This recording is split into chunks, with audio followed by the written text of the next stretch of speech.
Sky News with Steve Dixon, Anjali Rao and Julie Etchingham.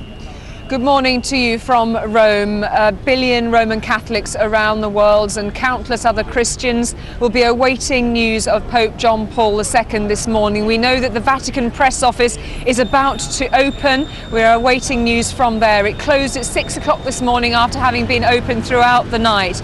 The last bulletin, though, on the Pope's health last night confirmed that his heart and kidneys were failing and that his blood pressure had dropped to a dangerously low level. Now, there had been reports in the Italian media last night that the Pope had lost consciousness, but that has been firmly denied by the Vatican last night. And indeed, yesterday evening, they said that he was still able to join in the prayers which were being said at his bedside with his group of closest cardinals around him. Let's take you through the key points as they stand as we await further news from the press office.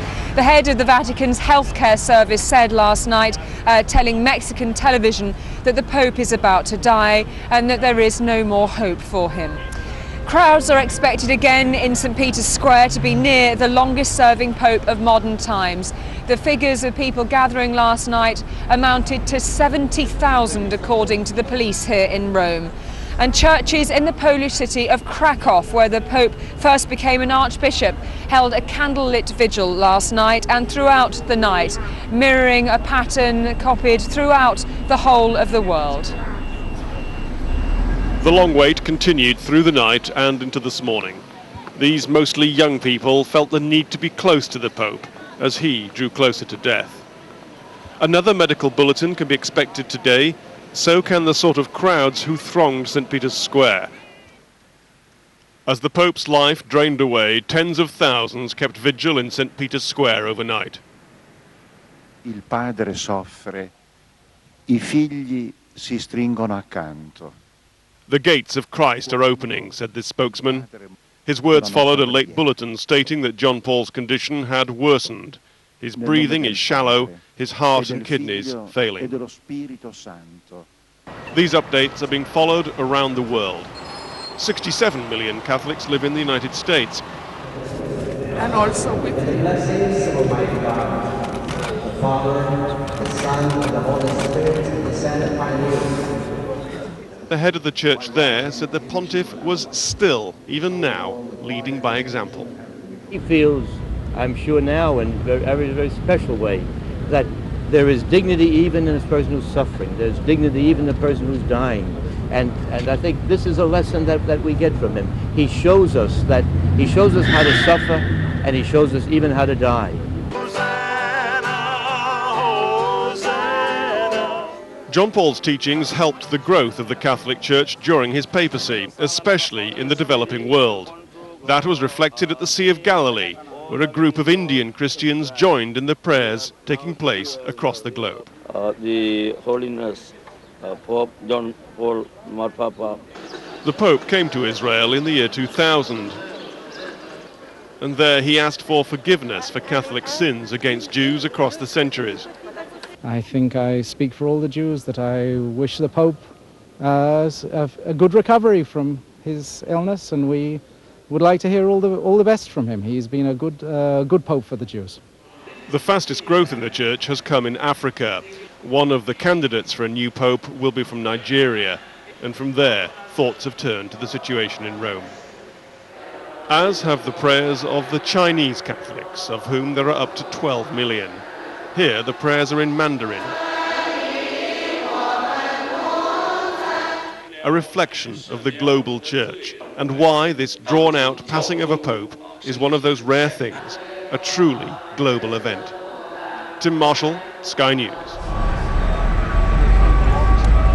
Well, joining me here in Rome, as he has been throughout the morning, Father Thomas Williams, who lives and works here at the Vatican. Father, thanks for joining us again. We know that the press office about to open. Presumably you would anticipate a statement, an announcement of some sort as it opens. Yeah, I would think and hope that there's something to kind of put people's speculation and fears to rest, or one way or the other, to let us know exactly what's going on. And something to kind of sum up also how the night was for the Holy Father, whether he was able to rest or whether there's been further complications. It is a problem, I suppose, for the media, particularly the print media, who've had to decide which way to go with this story overnight. Well, yes, as you know, I mean, some have taken the line of almost an obituary, assuming that the Pope would have passed away during the night, but we don't have any confirmation that that's the case. Others have just kind of done a more general look at what happened yesterday and how the papacy has affected the world, so we're kind of really waiting for good hard news right now. And 70,000 people gathering in St. Peter's Square by the close of day last night, and people already started to make their way up there today. Huge focus now, really, here. Well, there was really an exceptional outpouring of affection and warmth toward the Holy Father last night. A lot of pilgrims here gathered in prayer. Most of the churches around Rome were open last night, and you could see people filing in and out, paying their respects. And I think that it represents also a lot of gratitude. I've spoken with people that say they just feel they owe so much to this Pope, and they want to be there for him in the way that they can, especially through prayer.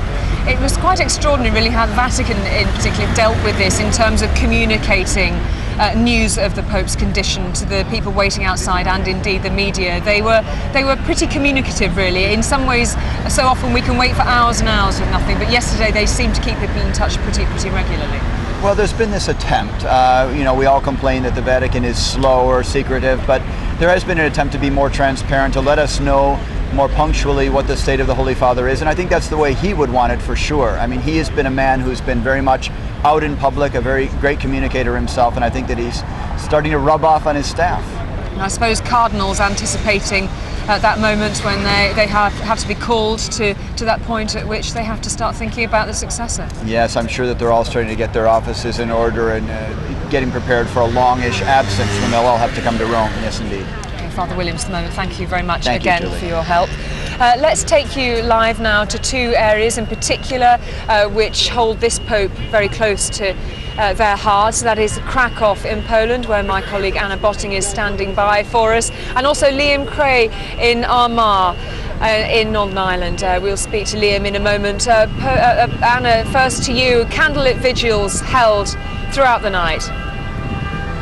Yes, Julie, this is a nation holding its breath. There were masses held throughout the evening and no doubt this morning. It was standing room only, both here in Krakow and in Wadowice, the small village some 35 miles from here, where the Pope was born and spent the first 18 years of his life. He moved then here to Krakow, and as you said, there were overnight vigils held in the streets with hundreds, if not thousands, of people silently praying, then singing, with the candles all around them. This is a man of whom they are inordinately proud, the first non-Italian Pope for 456 years, appointed at a time when Poland was still in the throes of Soviet-dominated communist rule. And one of the front pages of the morning newspapers here said simply, "Don't be afraid," and that's the message he used to say to the Poles when he visited in 79, in 83 and in 87 before the communist regime was overthrown. And that is the message now from Poland to Pope John Paul II. Don't be afraid as you move closer to God. Anna, thank you for that. Let's cross live now to Liam Cray. Liam, what's happening there today? Well, the doors of the cathedral here at St. Patrick's in Armagh have opened about 10 minutes ago, and already a steady flow of people have started to go in for quiet contemplation and some prayer for the Pope, a man who's held in very high esteem here in this country. In fact, this has been mirrored throughout the country. The Taoiseach, the Irish Prime Minister, Bertie Ahern, went to Mass last night, along with probably very many thousands of his countrymen, north and south of the border, for prayers for this Pope. And many more stayed at home, watching news bulletins, very interested in what the situation is with this man who they have held very close to their hearts. Now, it's been playing very big in local news as well here. Certainly many pages of newsprint here in the local papers, the Irish News front page, plus about 9 or 10 pages inside. Then, of course, the Irish Times, one of the biggest papers in Ireland. Very many pages of newsprint dedicated to the Pope. Not only the global story, but the inside pages tell the stories of people who met the Pope when he came here 25 years ago to meet the people of Ireland. That is something that has been etched in the memories of many people here in Ireland. That visit at the time, at the height of Northern Ireland's troubles, when the Pope urged the men of violence to turn away from violence, to turn their back on violence, and to get involved in politics. That was a call and a plea which was ignored at the time, and subsequently, I suppose, that plea has now been answered now that Northern Ireland is seeing somewhat a peace here, and a lot of that is down to this man, Pope John Paul II. He gets credit for it, and he gets credit for it from many, many people in the island of Ireland. Liam Cray in Armagh, Anna Botting in Krakow. More from you later. Thank you both very much indeed for that. And of course, the Pope's influence has been felt across the world as we've been reflecting throughout the morning. Some areas, though, claim special links to this Pope. The Indian city of Kolkata is one of them. Of course, he beatified Mother Teresa for her work in that city with the poor and destitute. And Kolkata's residents feel very close to Pope John Paul II, mainly because of that link that he established with her during her long life. From there, Sky's Richard Bestick now reports.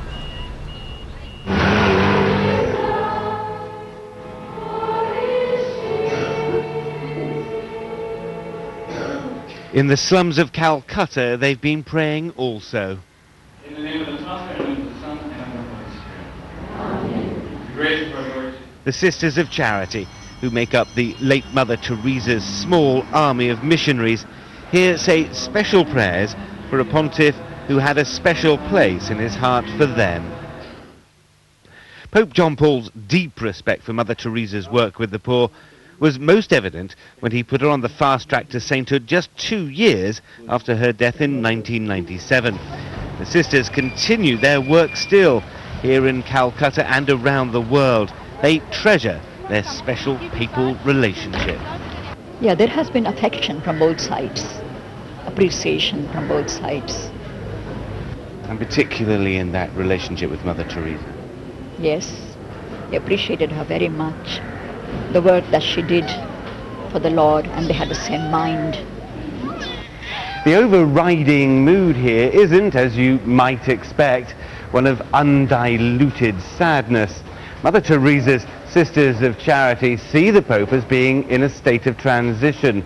And of course, his final destination is one of which the Pope has spoken and thought about his entire life. In song and prayer, though, they say they will be saddened by his departure from this world.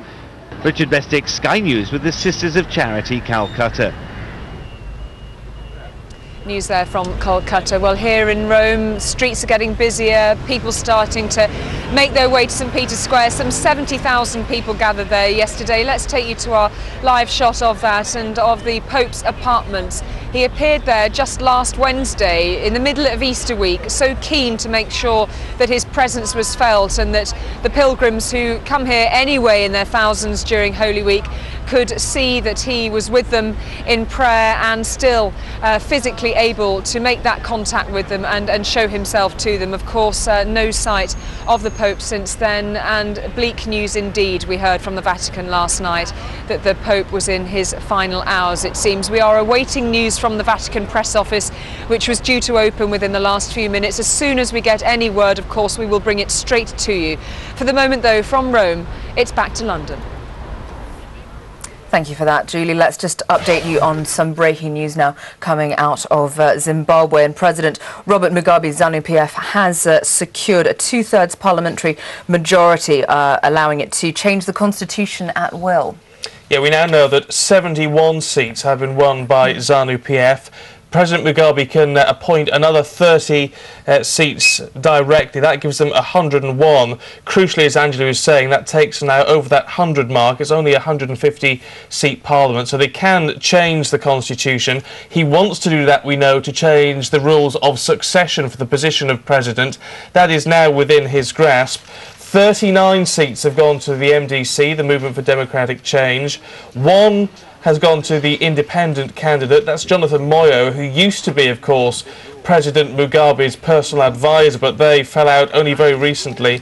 9 are still undecided. That's the current state of play. Yes, we've got Morgan Tsvangirai, of course, the leader of the MDC, accusing Mr Mugabe of carrying out the election by a process of massive fraud.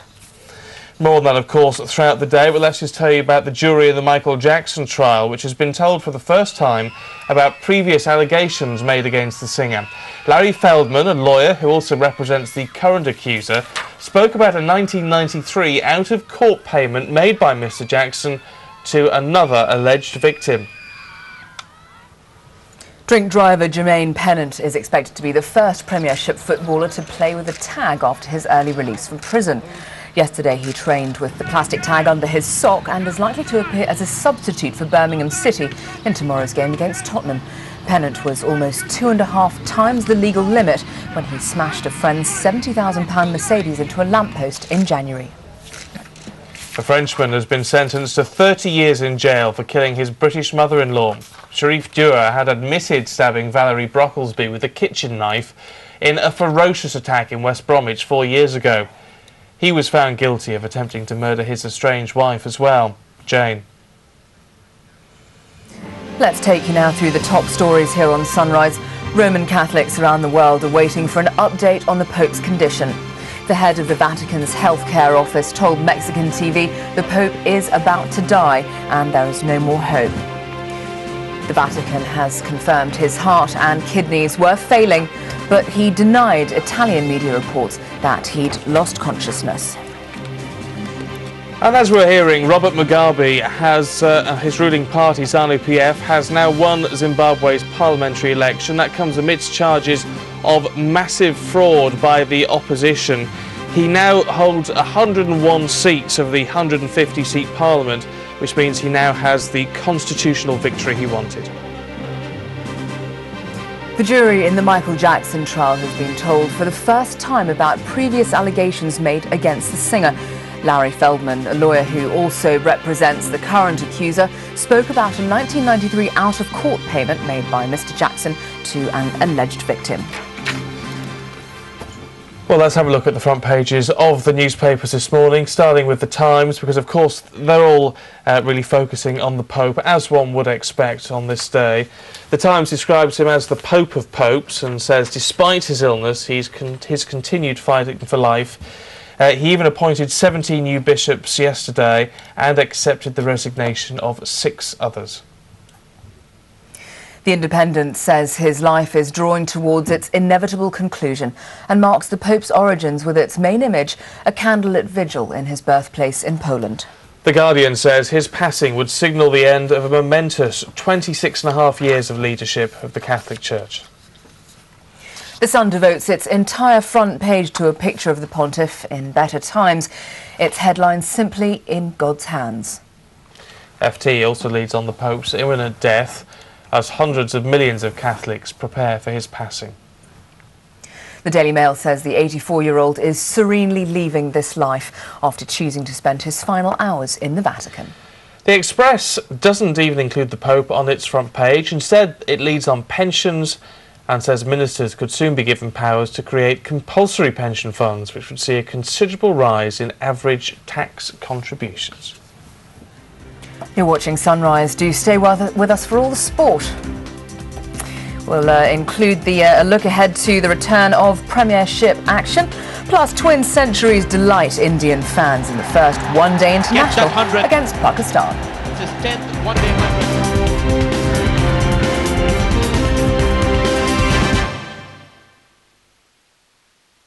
We've filed formal charges against Mr. Jackson. I know in my heart that it's not true. 7 counts of 288A, commonly known as child molestation.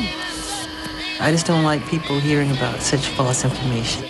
In addition to that, there are several special allegations that have been alleged. I'm human. Anything can hurt like that, but I'm very strong. The Michael Jackson Trial. Weekdays, 9:30 Sky News, 1:30 Sky One, and 5 o'clock Sky Mix.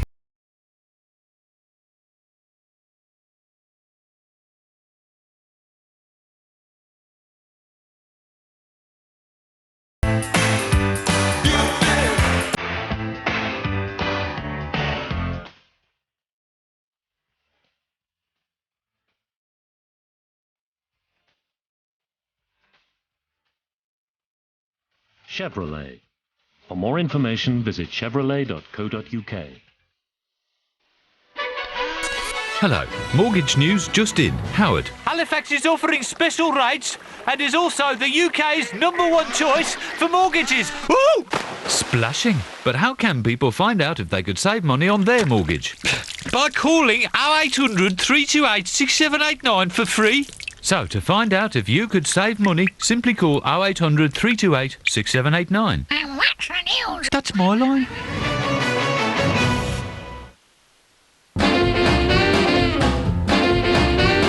Two litres of water a day, 30 minutes exercise a day, 8 hours sleep a night, and one little bottle of Muller Vitality. The probiotics and prebiotics in Muller Vitality leave you smiling on the inside. Lead a Muller life.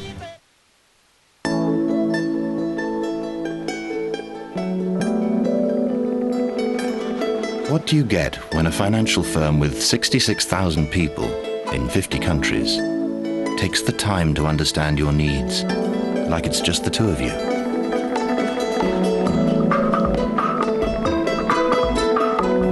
Could it be the most powerful two-person financial firm in the world? You and us. UBS. Welcome back to Rome this morning. We are awaiting news from the Vatican press office, which was due to open at 9 o'clock this morning, having been closed for the last few hours or so.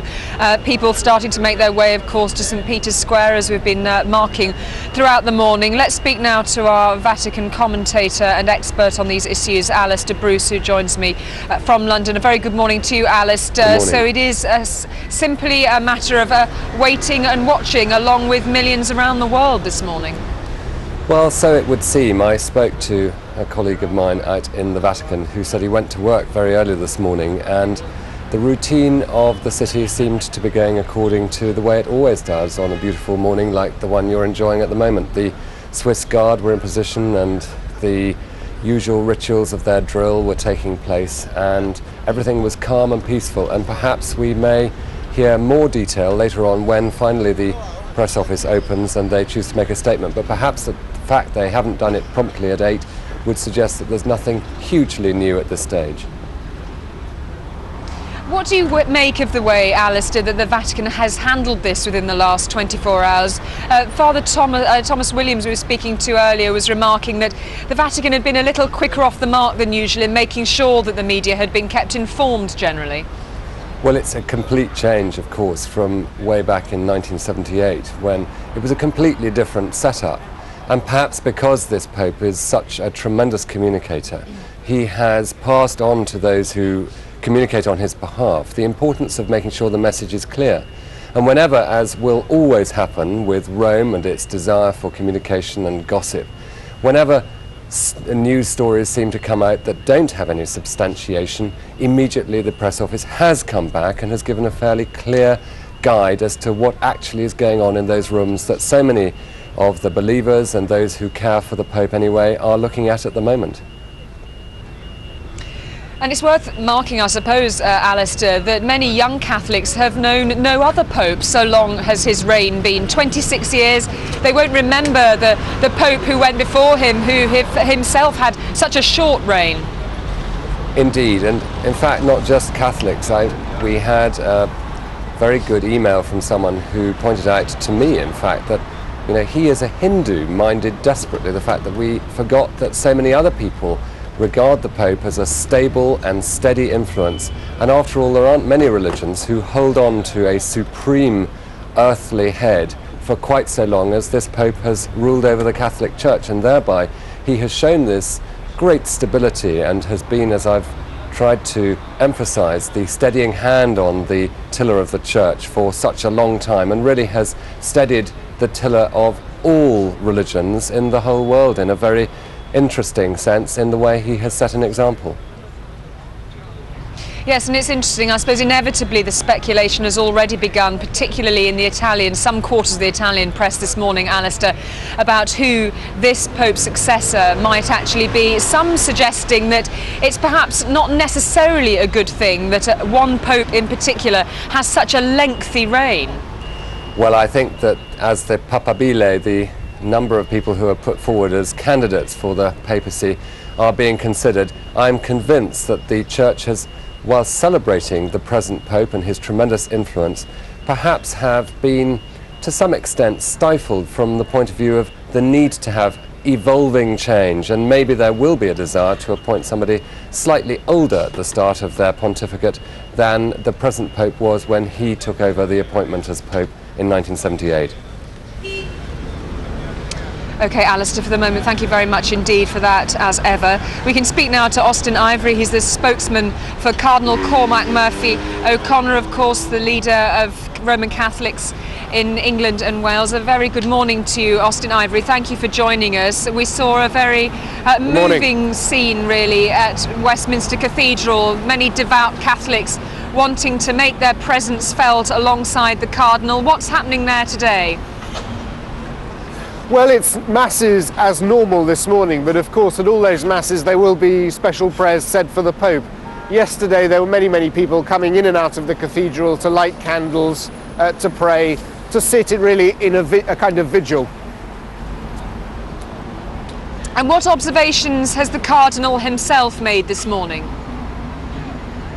The Cardinal hasn't yet said anything this morning. Yesterday he was saying how much we are thinking of the Pope, how much we're also contemplating his legacy, and he said yesterday he quoted St. Paul to Timothy. There's this line about, "I fought the good fight, I've raced the race, and now I'm going to my reward." So, I mean, the Cardinal, like I think many other cardinals, has been very straightforward about the fact that this really is the end, and it's a time now to look back and to give thanks for this remarkable, this epic papacy. And just give us an insight, if you would, Austin Ivory, into the relationship between this Cardinal and this Pope. What sort of relationship was there between them? How often did they speak? When was the last time that they saw each other? Well, oddly, the Cardinal saw much more of the Pope before he was made a Cardinal in 2001, because, of course, from the year 2000, the Pope was much weaker and was seeing Cardinals, I think, much less. So the Cardinal really got to know the Pope very well in the 80s and 90s, particularly when he was president of the Anglican Roman Catholic International Commission, so a kind of official ecumenical dialogue. And in that capacity, Cardinal Murphy O'Connor was often in Rome, often saw the Pope. But of course he saw him also for many other reasons when he went to visit with the other bishops of England and Wales to visit the Pope. So he knows him well, he will miss him a lot. Austin Ivory, thank you very much indeed for your time. Well, on this beautiful morning in Rome, we bring you images of the Pope's apartments, overlooking, of course, St. Peter's Square, where people are beginning to gather. Beautiful, clear, sunlit morning here in Rome. We'll have more details for you, of course, as soon as we have them. Let's get a glimpse of what the weather holds in store in the UK. 10 a.m. local time. The weather on the ground is mostly fine, with some scattered cloud and a temperature of 27 degrees Celsius. So a beautiful day in store for all of us. Thompson.co.uk for flights. Hello there. Well, for most of Britain and Ireland, it'll also be quite a sunny, bright day for us as well. There will be some cloud around, and where that cloud is around, it may linger. But outside of the cloud, temperature's really quite pleasant, up to 18 degrees down in the south, which is 64 degrees Fahrenheit, so really quite nice.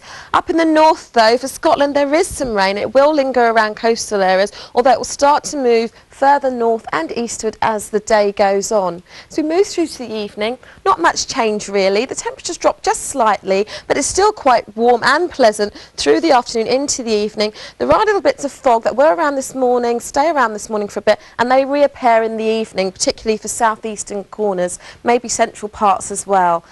So looking at Europe, you'll see that, as we've seen, it's quite dry, bright, sunny weather right the way through central, eastern parts. Down there in Italy, in Rome, temperatures are quite high. It's a sunny, bright day over in those parts. Denise, thank you. We're watching Sky News. Coming up, Zoe's here with Sportsline, including teen tennis star to take on Federer in the Masters final.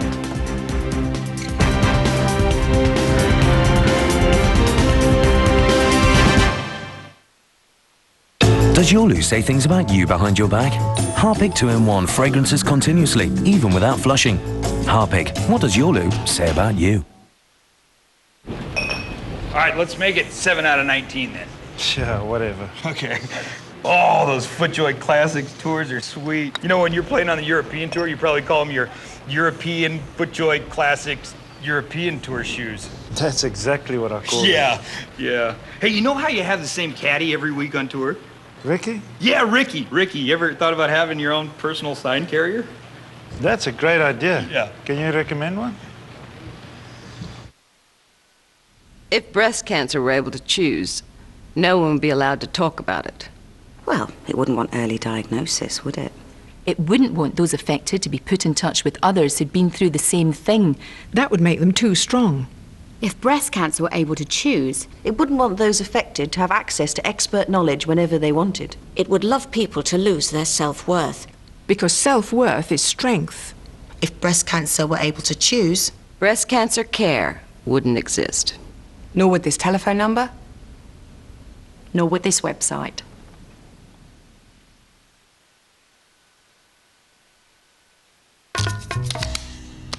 Mr. Sheen's new dust grabber.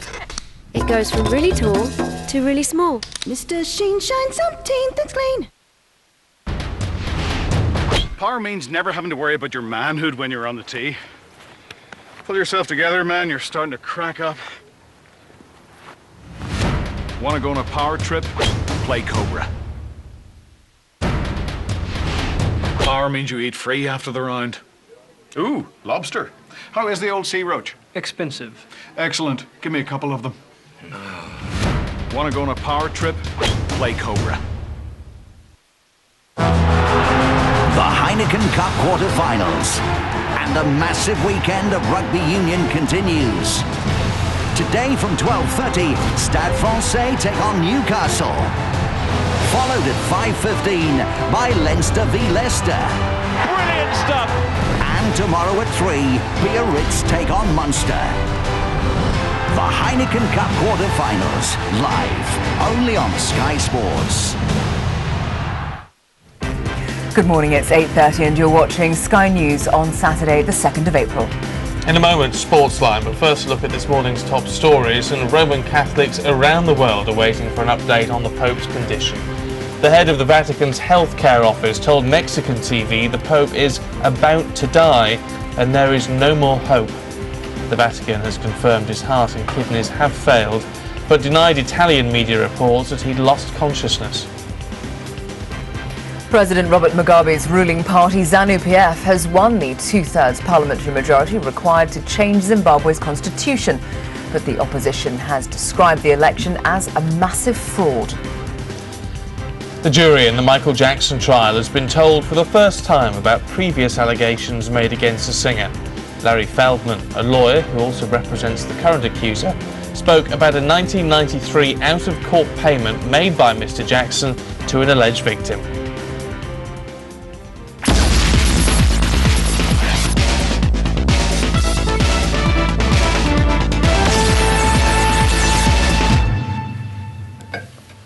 Good morning and welcome to Sportsline.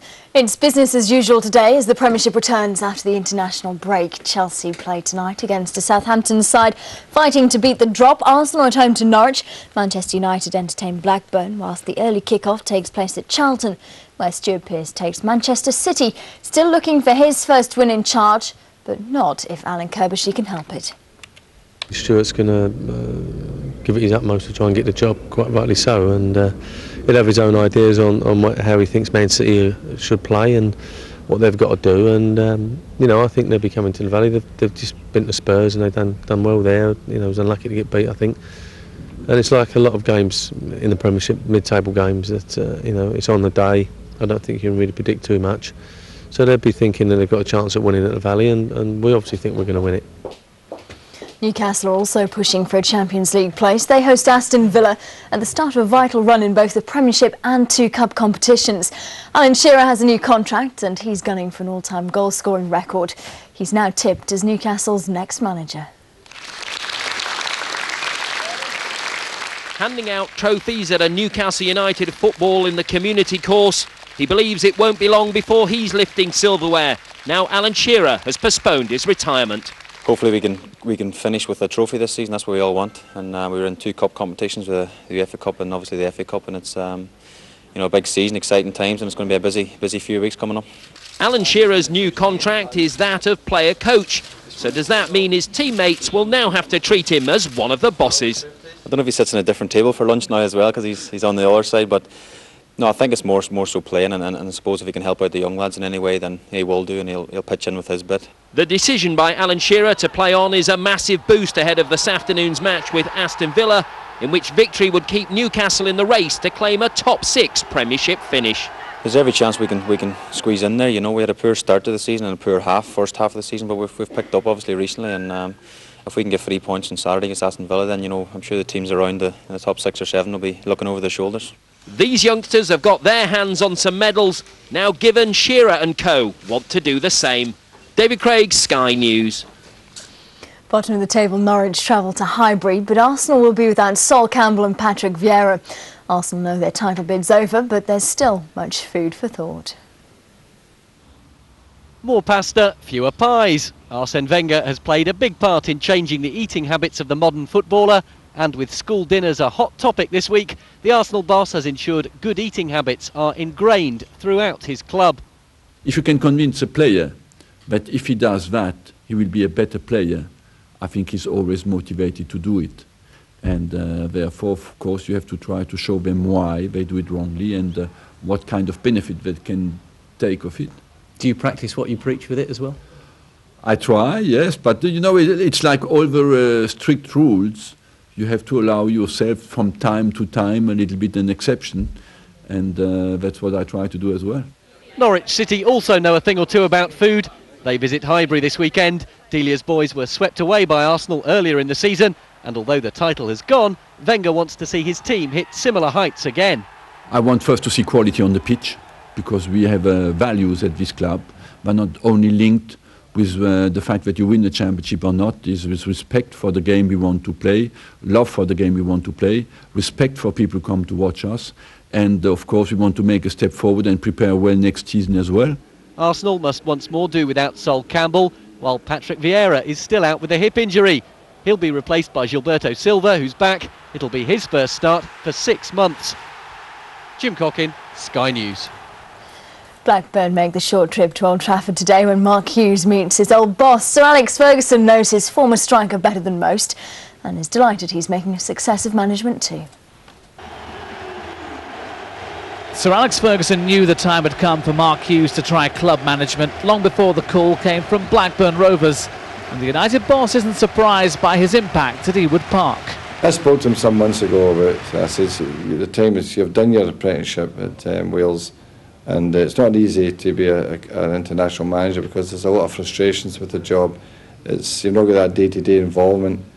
So I said, but think about the next offer that comes along your way, because I think at your age you really need to get into club management. That was my opinion, and I think it was a matter of time really. 472 appearances and 162 goals in 2 spells at Old Trafford. Sir Alex knows Hughes better than most and believes he's taken his qualities as a player into management. He's a terrific man. He's quiet, but he's always been determined. He's always had a perseverance about him, and that's why he's doing well in management, because I think he's brought these qualities. He knows his strengths, and I've spoke to Ryan Giggs and Eric Harrison when he took over the Wales job. They were really very, very impressed with his articulate way.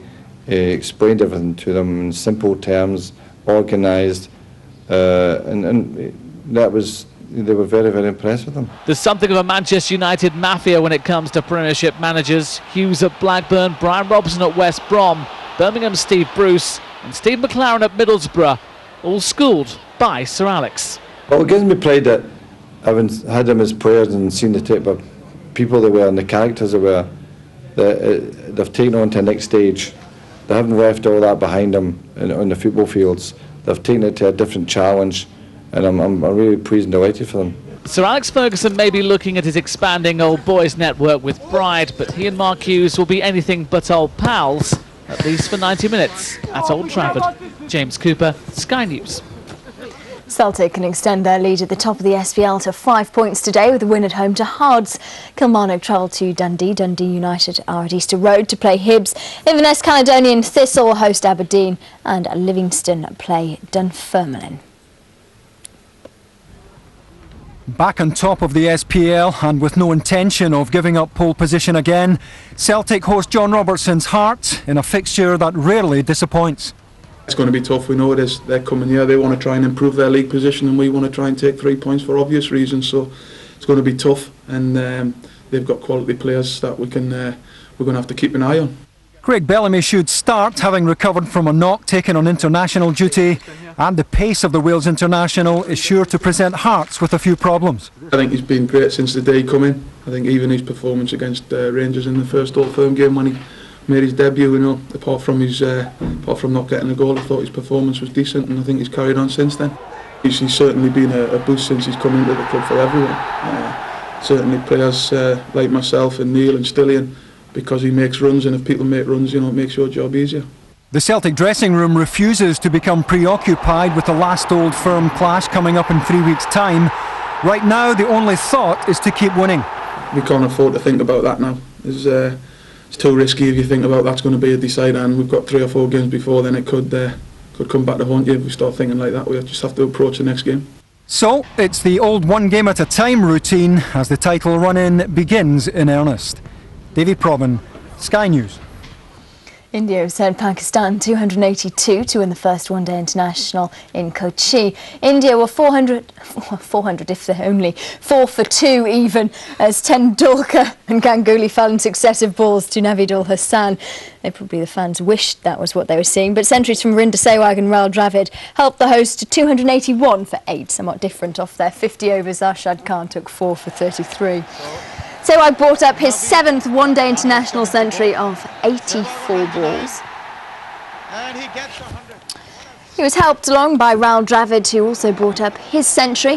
That was his 10th one-day international century with a single off Arshad Khan. But the heat getting to many of the players. Dravid struggling through exhaustion. He fell for 104, run out by Mohamed Sami.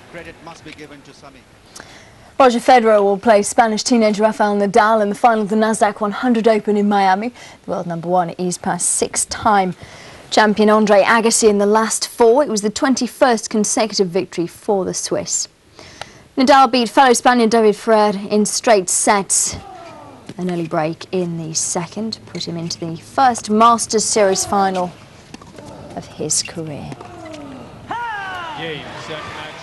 Paul Broadhurst and José Felipe Lima share the lead going into the 3rd round of the Portugal Open today. Broadhurst picked up 5 birdies and didn't drop a shot on the way to a round of 66. Very good golf. 7 under now. Northampton are out of the Heineken Cup. They were beaten in the quarter-finals by last year's runner-up Toulouse in the south of France by 37 points to 9. Vincent Clerc running in one of the French side's 4 tries in a comfortable victory. 2 games this afternoon. Newcastle Director of Rugby Rob Andrew will decide just before kick-off whether to name Johnny Wilkinson as a substitute for the match against Stade Francais. It's 50-50 at the moment. The Falcons are underdogs for the match in Paris, but Andrew thinks that will work in their favour. They really have focused on winning this. So if things are not going to plan and the crowd get on their backs, which happens in Paris, you know, we'll see how they handle the pressure. They've got a very inexperienced coach. Fabien Galtier was a world-class player. You know, so he's under a lot of pressure as well because he stepped into Nick Mallett's shoes, who won 2 championships. So I think they'll be feeling the pressure. There is no pressure on us whatsoever. You know, we're already out of the competition as far as everybody's concerned. So, you know, so it's we're going to Paris to enjoy ourselves. 2 times European winners Leicester take on Leinster at Lansdowne Road. Their England prop Graham Roundtree is excited about playing in such a big game for his club. Games like this away from home at Lansdowne Road against a team who are unbeaten, you know, we've got our hands full. It's a big game, but as I just said, they're what you remember. They're the games you remember when you finish. And it's going to be a great occasion, and we're all just really looking forward, looking for the game, looking up to the game. It's a busy day today for race meetings. They go Doncaster, Kempton, Newbury and Wolverhampton. The big race of the day goes at Doncaster, the Lincoln. Our tip for that 22-runner race is Divine Gift, and it goes at 3:20. And that's it for Sportsline.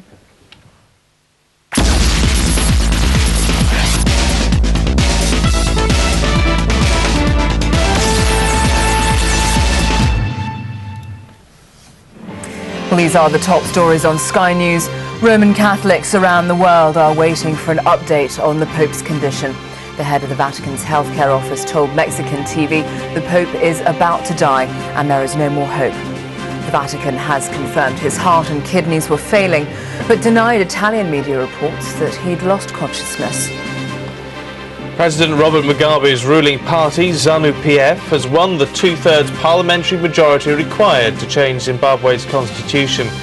But the opposition has described the election as a massive fraud. The jury in the Michael Jackson trial has been told for the first time about previous allegations made against the singer. Larry Feldman, a lawyer who also represents the current accuser, spoke about a 1993 out-of-court payment made by Mr. Jackson to an alleged victim. And stay with us for continuing coverage live from here in Rome as the world watches and waits for news of Pope John Paul II. The last assessment issued by the Vatican last night said that his kidneys and his heart were failing and that his blood pressure was dangerously low. We'll be speaking about the medical condition of the Pope with Dr. Carol Cooper in a few moments' time. Don't go away. Something is lurking deep in the airwaves. What kind are they? Big ones. With a bite radius about a yard across. Smile, you son of a... Just when you thought it was safe to channel surf. I felt he had swallowed me. If you panic, you're dead. It's shark season on Sky. Circling a channel near. Activity holidays. They're all the rage. There's reclining, that's active. Sipping, active. How about sipping whilst reclining? That's really active. It's a wonder they don't make you wear a safety helmet.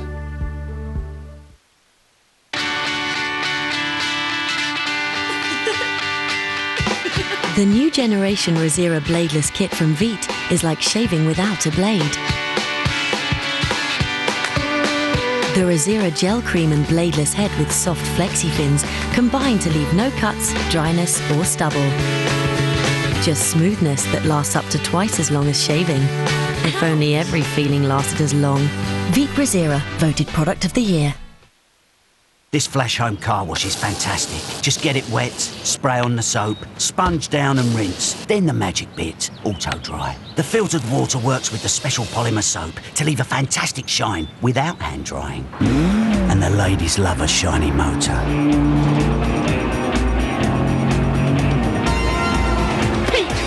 Pete! Mum's ready to go home now. Sorry, love. I was miles away. Flash Home car wash, the easy way to a Flash motor. Welcome back to Rome, where we and millions of others, of course, watching, and the media organisations lined up alongside us here are waiting for news of Pope John Paul II. We know that the Vatican press office opened within the last hour. We were anticipating perhaps some sort of announcement on its opening, but as yet, no news. The last medical bulletin issued by the Vatican last night spoke specifically that the Pope's heart was failing, as were his kidneys, and the fact that his blood pressure was now dangerously low. Let's talk about some of those issues with our GP, Dr. Carol Cooper, who joins me from London. A very good morning to you, Dr. Cooper, once again. I suppose the fact that we've had no news this morning could perhaps indicate that this Pope has managed to make it through the night, even in such a precarious state.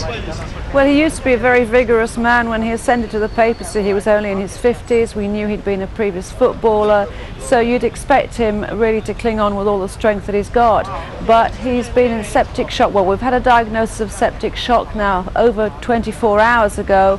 We've known that his blood pressure's been dangerously low ever since at least Thursday night. And I would imagine we're now seeing the end stages of the illness. And the problem with septic shock is the blood pressure does drop down, and the bacterial breakdown products from blood poisoning actually poison the heart and the kidneys. There's no chance of recovery from that situation.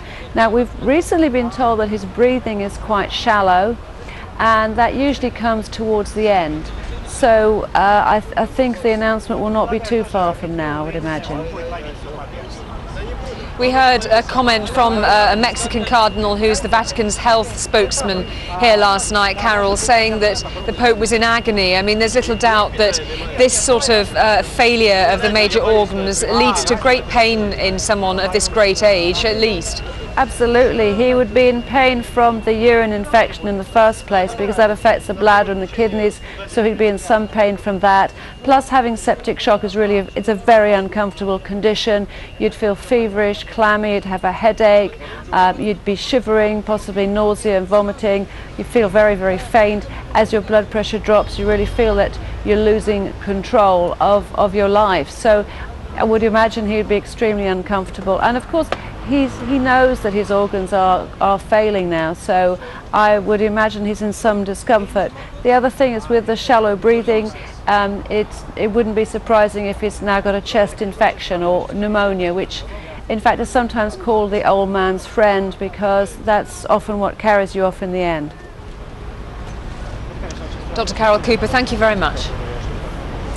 Well, let's just bring you some of your emails on the Pope. They've been absolutely flooding in over the last few hours. We start with John in Penzance, who says, his life is fading, but his light will shine forever. Cy Wilson in Hampshire writes, seeing the Pope on our trip to Rome 3 years ago was amazing. He has such an aura around him, truly a man of God. God bless him, and I hope he has a gentle and painless passing. There are some of you who've disagreed with the Pope's conservative views on birth control and the role of women in the church. Connor Cockland in Dublin says, I'm surprised at the amount of coverage given to the Pope, a man who did little to stop HIV in the developing world and who promoted gender discrimination. However, many of you still do have fond memories of the Pope. Gary in Ireland says, I saw Pope John Paul II in 1979 in Ireland. I was 9 years old and will never forget it. The world is a better place as a result of the pontiff, and may God welcome him home. Well, let's just bring this from Mr. Khan, of course, they're coming in from many religions. He says, we from the Muslim faith pray Allah to stop the suffering of the Pope and bring peace to him. All faiths unite in praying for the Pope. Truly a man of God. Kareem from Slough writes, I'm a Muslim and I pray that Pope is truly a man of God.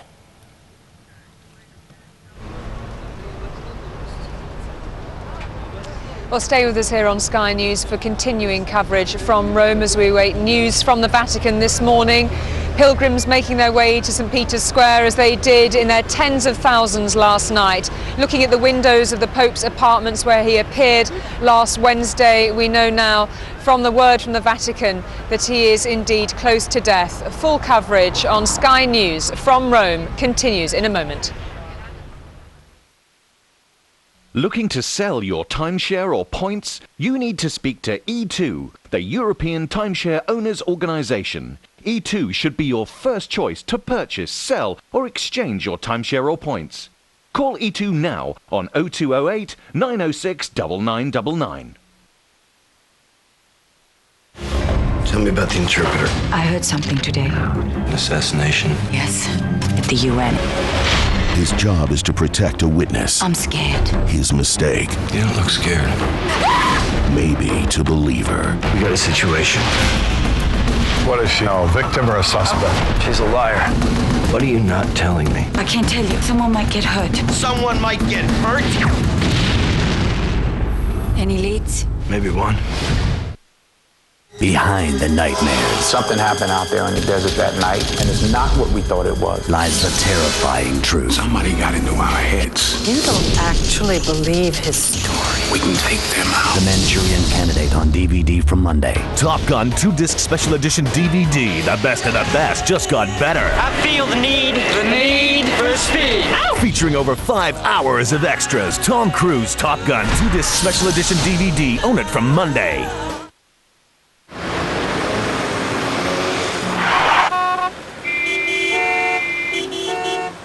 Are you getting to you, Joe? No heartburn. A rush lunch. Try these. New Gaviscon Cool. New Gaviscon Cool brings you ultra-cool heartburn relief you can actually feel working. That is cool. I can really feel it. What a feeling! What a feeling! New Gaviscon Cool. What a feeling. From Southern Electric to the Northern Lights. From NatWest to Key West. From Tesco to Alfresco. From Shell to Shells. Air Miles. Where will yours take you? In the MFI Spring Sale, all sale items are less than half price, plus 20% off throughout the store. But hurry, offer ends April 6th at MFI. This isn't a tale of heroic feats. It's about two lives running parallel for a while. Let the world change you, and you can change the world. The true story of Che Guevara's journey of discovery. Gael Garcia Bernal in the BAFTA and Academy Award winning The Motorcycle Diaries. One of 20 movies now showing on Sky Box Office. Good morning, you're watching Sunrise on Sky News. In a few minutes we'll bring you all the top stories plus the very latest from Rome on the health of Pope John Paul II. First of all, let's get a weather update for you with Denise. As this area of high pressure moves in from the west, the temperature will rise to 28, 29 Celsius by midday. So make sure you cream up well. If you want to know more, I'll be sitting here. Thompson.co.uk sponsors Sky News Weather. Good morning. Well, it's quite a dry, bright, sunny day for most of Europe. You can see here through central parts, right through eastern parts, really quite clear weather and decent temperatures, although it does get cooler to the further east that we go. Down in Italy for Rome, it's really quite a sunny day down there and quite decent temperatures. It's really Spain and Portugal down in the south here that's got the unsettled weather, some heavy rain in places and some showers. So for Britain and Ireland this morning then, well, there's been some fog around down in the south and the southeast, and for the most of the day, however, it's going to be quite sunny and bright and dry for most of us as well. There is some cloud around and it will linger in places, but outside of that cloud it's quite pleasant. Those temperatures could get up to 18 degrees down in the south, that's 64 degrees Fahrenheit. Up in the north, however, there is some cloud and some rain. It will linger around coastal areas, and as the afternoon goes on, it will start to shift away further north. And those temperatures stay quite pleasant. They drop a little bit as the afternoon goes on into the evening, and staying, though, fairly pleasant and quite dry, although there will be some cloud around. Through the evening then, it's still quite a pleasant evening, but coming into tomorrow there will be a further band of rain which will start to move in from the west and move across northern and western areas.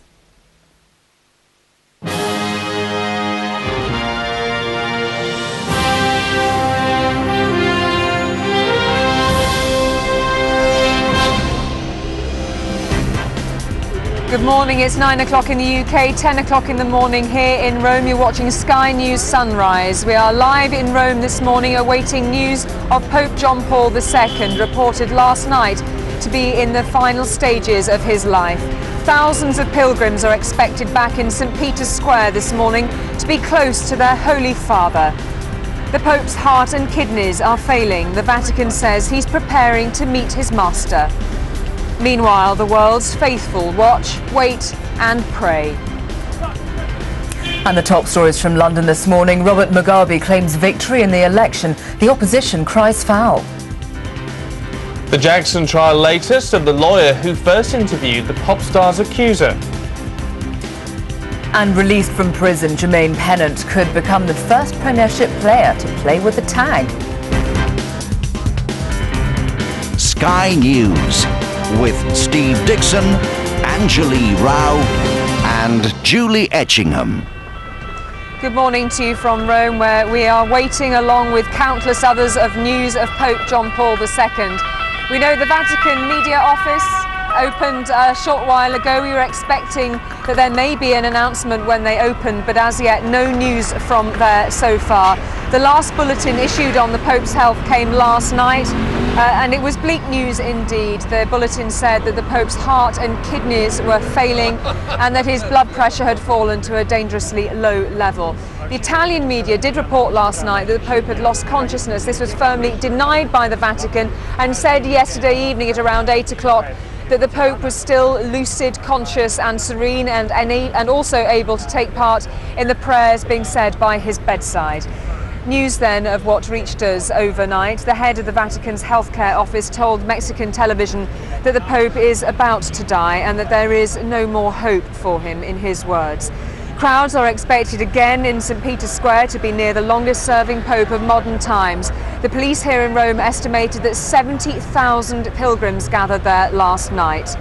And churches in the Polish city of Krakow, where the Pope first became an archbishop, stayed open throughout the night to hold a candlelit vigil, a pattern that was repeated across the world. The long wait continued through the night and into this morning. These mostly young people felt the need to be close to the Pope as he drew closer to death. Another medical bulletin can be expected today, so can the sort of crowds who thronged St. Peter's Square. As the Pope's life drained away, they kept vigil. Padre soffre, I figli si stringono accanto. The gates of Christ are opening, said this spokesman. His words followed a late bulletin stating that John Paul's condition had worsened. His breathing is shallow, his heart and kidneys failing.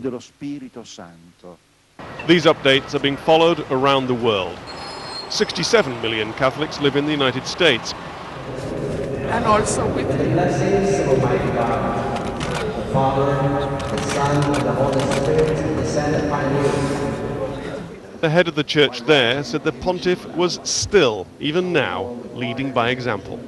He feels, I'm sure now, in a very special way, that there is dignity even in a person who's suffering. There's dignity even in a person who's dying. And I think this is a lesson that we get from him. He shows us how to suffer, and he shows us even how to die. John Paul's teachings helped the growth of the Catholic Church during his papacy, especially in the developing world. That was reflected at the Sea of Galilee, where a group of Indian Christians joined in the prayers taking place across the globe. The Holiness Pope John Paul Marpapa. The Pope came to Israel in the year 2000, and there he asked for forgiveness for Catholic sins against Jews across the centuries. I think I speak for all the Jews that I wish the Pope a good recovery from his illness, and we would like to hear all the best from him. He's been a good Pope for the Jews. The last goodbyes are also being said in London. The Cardinal hasn't yet said anything this morning. Yesterday he was saying how much we are thinking of the Pope, how much we're also contemplating his legacy. And he said, yesterday he quoted St. Paul to Timothy. There's this line about, I fought the good fight, I've raced the race, and now I'm going to my reward. So, I mean, the Cardinal, like I think many other cardinals, has been very straightforward about the fact that this really is the end. And it's a time now to look back and to give thanks for this remarkable, this epic papacy. The fastest growth in the church has come in Africa. One of the candidates for a new pope will be from Nigeria, and from there thoughts have turned to the situation in Rome. As have the prayers of the Chinese Catholics, of whom there are up to 12 million. Here the prayers are in Mandarin, a reflection of the global church, and why this drawn-out passing of a pope is one of those rare things, a truly global event. Tim Marshall, Sky News. Well, let's just bring you some breaking news, some detail reaching us on the news wires here from Warsaw this morning, and that is according to Father Konrad Hemo, I'm hoping I'm pronouncing that correctly, who's a close friend of the Pope's, quoted on the news wires as saying that the Pope is in a serious but stable condition and has not lost consciousness, and that is according to this Polish priest who said this morning, citing Vatican sources. I have information from the Vatican from about half an hour ago that the Pope is in a serious but stable condition. The Pope has not lost consciousness, according to this Polish priest. Of course, the Pope remaining throughout his long papacy in close contact with Poland and Krakow in particular, of course, where he was Archbishop. Let's reflect on that a little and also talk about the Pope and his relationship relationships with his homeland and indeed many other countries across the world, with Dr. Alessandro Politti, who's an international relations expert here in Rome. Thank you indeed for joining us this morning, Dr. Politti. So it seems, if this is true this morning, some grounds for some optimism that the Pope has managed to pass the night, but time also for some reflection on the nature of this papacy and the global nature and impact of this man. I would say that on one hand everybody notices this global approach, which was indispensable. On the other hand, if you look at this in terms of geopolitics, you see a great classic. First, the major worldly power and the papacy allied, and then again a division on fundamentals concerning the way major choices have to be carried out. Okay, just excuse me a moment, Dr. Politti. We're just getting some further breaking news. Please. And that is, according to the newswires, the Vatican is to hold a briefing on the Pope's health at 11:30 this morning, 10:30, of course, British time. Any more detail on that, we'll bring it to you. But it seems now that that is on the cards this morning. That is the Reuters news agency reporting that at 11:30 in the morning, obviously just about an hour and 20 minutes or so away, we'll get a briefing. We'll bring that to you live, of course. Dr. Alessandro Politti, forgive us for just bringing our viewers some of that important news. Do continue with what you were saying. I mean, he was a man who straddled the world, the sort of spiritual and political worlds quite carefully, but managed to keep the two in tandem to quite a considerable effect. For a certain time, yes, until the end of the Cold War. And then again, the tandem had serious differences. On the other hand, one should not forget that since 1870, the Vatican is practically a knowledge-based state. And if I might use this metaphor, the Pope is overseeing a change of operational system from a Microsoft approach, highly centralized, towards a Linux one, where the Church anyhow produces a variety of ideas, approaches and projections. And this is extremely complex. He tried to manage it somehow, but now it will be the task of the next Pope. But I suppose in this modern age of communication, and in an age where actually we've seen people like President George Bush and Prime Minister Tony Blair take heed, not always listen exactly to what the Pope has said, but he's a voice to which world leaders still turn. Yes, precisely because it is a knowledge-based influence state with a huge influence in the public opinion. Now the problem is that on certain issues the Pope prefers to be a quote-unquote a loser, but to have a moral stand which is difficult to shake. Like Iraq, for example. Not only, even about Kosovo or even about the First World War, where he wasn't really convinced despite a very solid casus belli in international law terms. So the other thing is that he made some choices, especially during the Reagan presidencies, which were extremely difficult, concerning Latin America. And the last thing which I would like to underline is the problem that this Catholic Church has, not so much with the Christian heritage, Protestants, Orthodoxes. These are discussions and dialogues that are ongoing. But with the new religiosities and outright sects, this is a problem which has surfaced and towards which the Pope has had an extremely energetic but diplomatic approach. Dr. Alessandro Politti, thank you very much indeed for your time this morning. Thank you for joining us. And just more word on the newswires reaching us on the AFP news agency, just to back up really what we were hearing a few moments ago, that a short statement is expected from the Pope's spokesman at 11:30 Rome time this morning, 10:30 your time in the UK. What we may read into that is difficult to tell. We had heard from a Polish priest citing Vatican sources that in his view, from his contacts, the Pope had apparently passed a quiet night and was in a stable but serious condition. So stay with us for that. Let's take you now to Krakow in Poland. My colleague Anna Botting is standing by for this there. Anna, we've seen some emotional scenes really in Krakow where this Pope was Archbishop.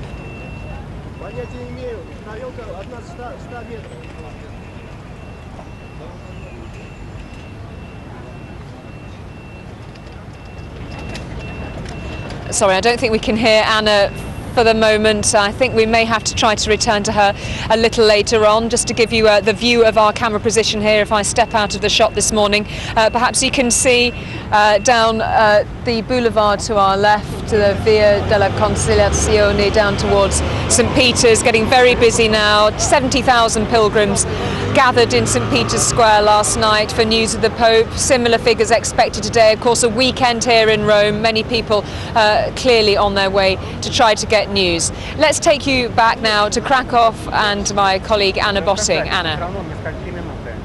Yes, Julie, sorry about that. I was saying this is a nation holding its breath, and certainly people will be tuned in at 11:30 for that briefing from the Vatican that you mentioned. The state television service has been showing wall-to-wall coverage of the Pope, biographies of him for the last 24 hours. But here in Krakow, where the Pope lived for some 40 years, there have been masses and vigils throughout the evening and throughout this morning as well. And on every street corner, almost, flowers are being laid. Vigils also and masses in Warsaw, and also in the very small village some 35 kilometers southwest of here in Wadowice, where the Pope began his life on the 18th of May 1920. He spent the first 18 years there as well, and this morning his only friend left alive from the Pope's school days has been speaking, a man called Eugeniusz Mróz. He says, "I am losing my friend, my neighbour. I am suffering now. I cry, I pray. For me it is the biggest tragedy of my life." And those words from Eugeniusz Mróz really exemplifying what many of the people here in Poland feel. Let's just show you a couple of the morning newspapers here in Poland. This one simply saying "Our Father," and that meaning so much more than in the spiritual sense for the people of Poland. And this one saying "Don't be afraid." Those are the words that he used in 1979 when he first came back here, just 8 months after being elected pontiff. He came back here for his first visit at a time when Poland was under communist rule, when the people were suffering from food shortages, and he said to them, "Don't be afraid," the words of freedom. And this now, the message that Poland is giving to their Pope, Pope John Paul II, "Don't be afraid as you come close to death."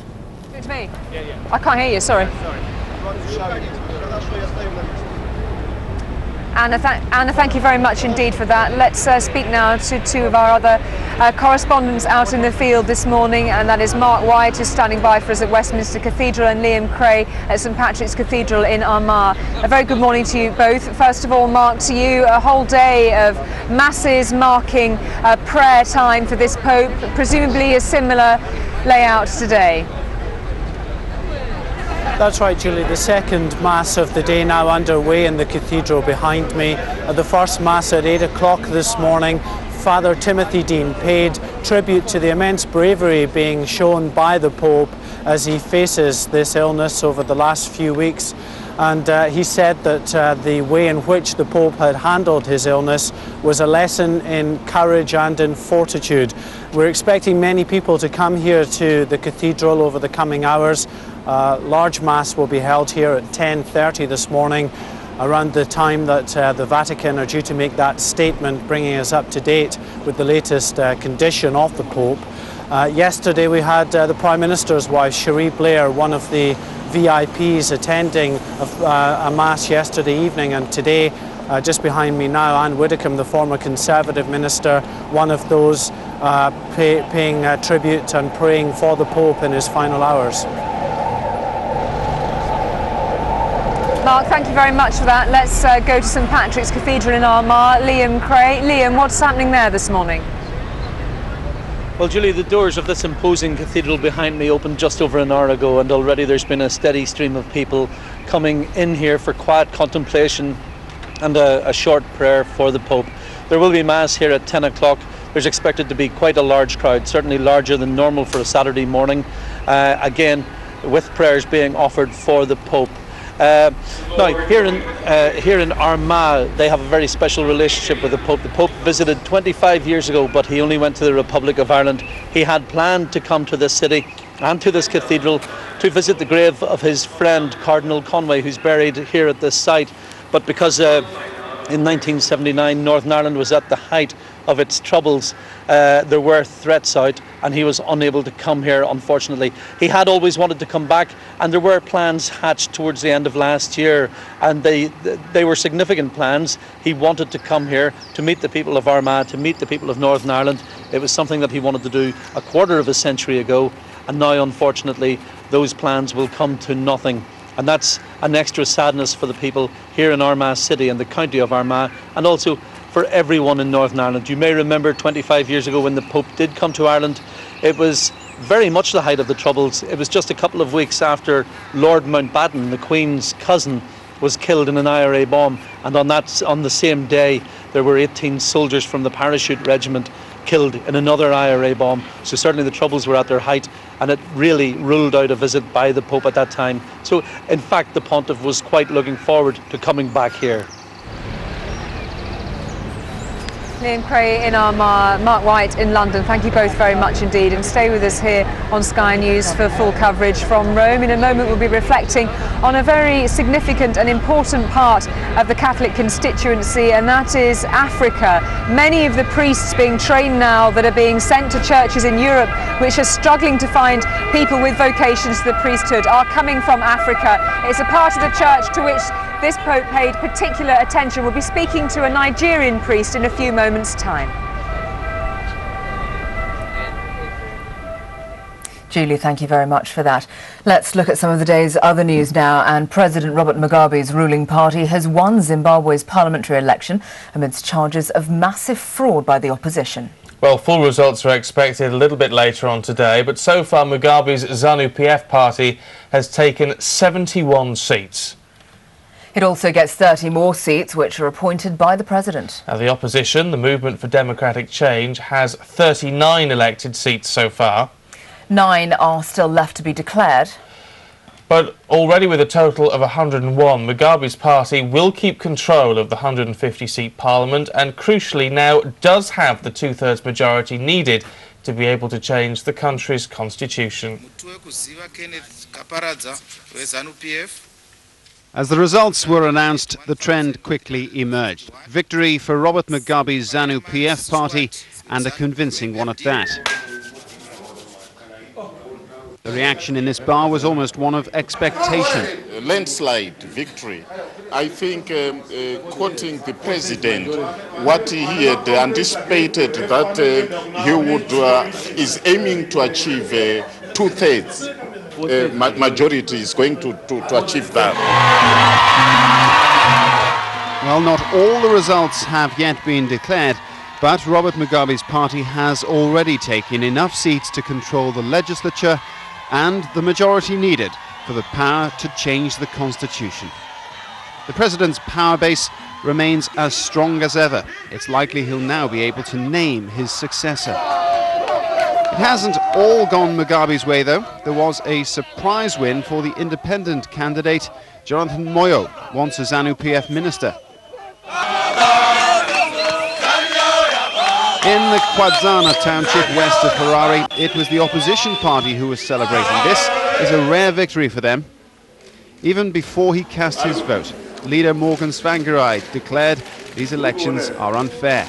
The ballot boxes may have been transparent, but he said the process wasn't. We have had 2 electoral frauds before, and this time around we have a plan. The opposition then clearly won't accept defeat. President Mugabe has dismissed their complaints as nonsense, but the US government is taking them seriously. The election process all along has been tilted in favor of the government, and there are many aspects to this, whether it's the muzzling of the press or the intimidation of voters or the restrictions on opposition candidates. Serious allegations. Ultimately, though, what happens next in Zimbabwe will be decided by Robert Mugabe. The polling stations have closed. Paul Brennan, Sky News. The jury in the Michael Jackson trial has been told for the first time about previous allegations against the singer. Larry Feldman, a lawyer who also represents the current accuser, spoke about a 1993 out-of-court payment made by Mr. Jackson to another alleged victim. Drink driver Jermaine Pennant is expected to be the first Premiership footballer to play with a tag after his early release from prison. Yesterday he trained with the plastic tag under his sock and is likely to appear as a substitute for Birmingham City in tomorrow's game against Tottenham. Pennant was almost 2.5 times the legal limit when he smashed a friend's £70,000 Mercedes into a lamppost in January. A Frenchman has been sentenced to 30 years in jail for killing his British mother-in-law. Sheriff Dua had admitted stabbing Valerie Brocklesby with a kitchen knife in a ferocious attack in West Bromwich 4 years ago. He was also found guilty of attempting to murder his estranged wife, Jane. It's 9:30 and you're watching Sky News on Saturday, the 2nd of April. In a moment, Sportsline, but first, this morning's top stories. Pope John Paul II is in a serious but stable condition and has not lost consciousness, according to a news agency report this morning. The Vatican is expected to issue an official update on his condition in just over an hour's time. President Mugabe's ruling ZANU-PF party has won the 2/3 parliamentary majority required to change Zimbabwe's constitution. The opposition, though, has described that election as a massive fraud. The jury in the Michael Jackson trial has been told for the first time about previous allegations made against the singer. Larry Feldman, a lawyer who also represents the current accuser, spoke about a 1993 out-of-court payment made by Mr. Jackson to an alleged victim. Well, stay with us here on Sky News. More coverage of the Pope's health coming up, including, of course, a look at just the influence he's played on the African Catholic Church. More details live from Rome in a couple of minutes.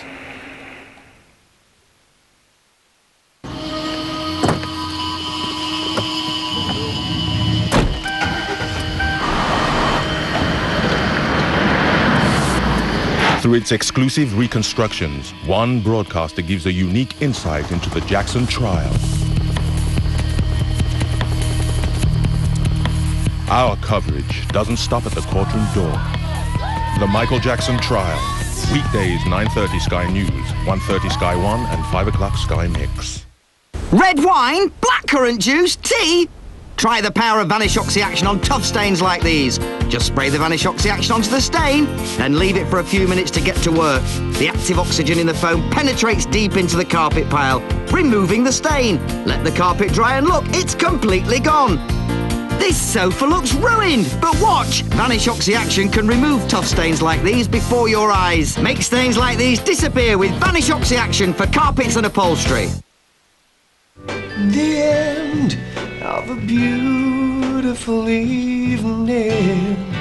A bucket of KFC chicken, followed by a tub of tasty iced cream. All for only £12.99. Shall we take this upstairs, Stephanie?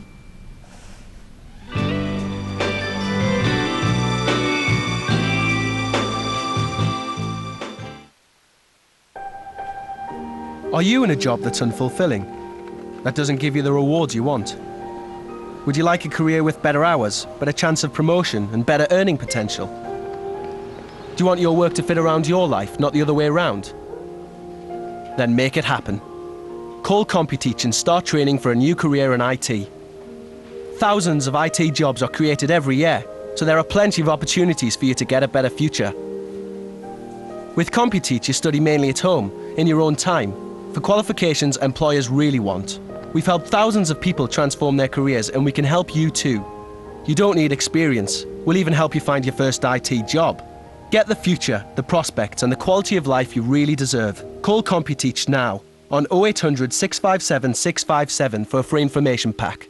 That's 0800 657 657. Or text Sky News to 64118 and wake up your potential. Welcome back to Rome. Catholics around the world, of course, praying for Pope John Paul II. We're expecting an announcement within the next half an hour or so. total population of Catholics around the globe stands at 1.1 billion. In Africa in particular, there are currently 143 million Catholics. It's the continent where the faith is growing the fastest. Well, with us now is Father Casimir Dike from the Order of Missionaries of St Paul of Nigeria, joining us from London. A very good morning to you, Father. Your observations and reflections this morning. Good morning.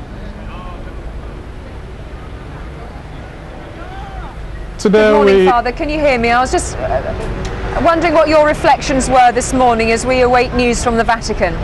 Yeah, this morning, as we await the news from the Vatican, Catholics all over the world are still praying for the Pope, and we are not left out. I come from the parish of St. Mary's in Croydon, and we had an all-night vigil last night, praying for the Pope as well.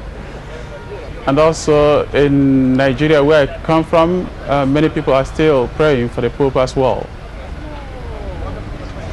Tell us a bit about the commitment of African Catholics in this particular period of the start of a new century. Africa is supplying many priests to Europe, isn't it? That's true. I can say that this particular Pope said that the church that is rich in vocation is a rich church. The church in Africa will be considered a rich church in that sense because it supplies priests, not just to Nigeria, but it's becoming missionary in recent decades. We have priests coming from Africa to other parts of the world, just as priests have gone from the Western world, Europe and America, to Africa in the olden days. That missionary activity is still continuing today.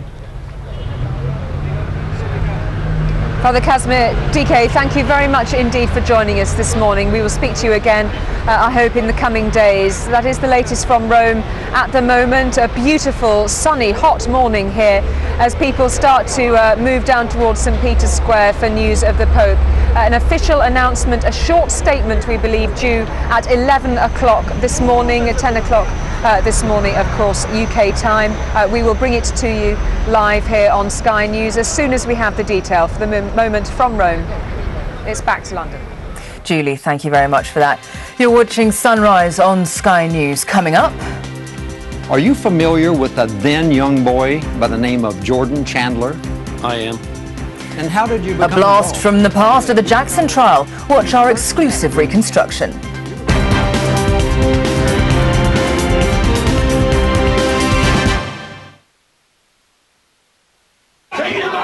We sell quality goods at discount prices. Knockdown prices. Yeah, I'm going to charge you 50. Give me 40 pounds! I actually work out in the crowd with the punters just to get that sort of selling frenzy. All our stuff is proper. No. Never had complaints. But if we had got complaints, they'd have to come see our complaints department.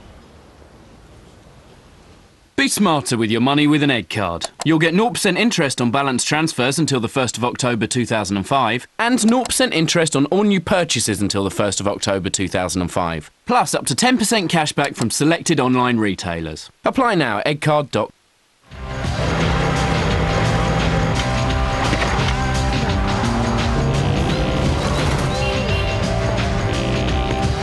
Del, you can't buy them in the shops. Just give them a call or go online.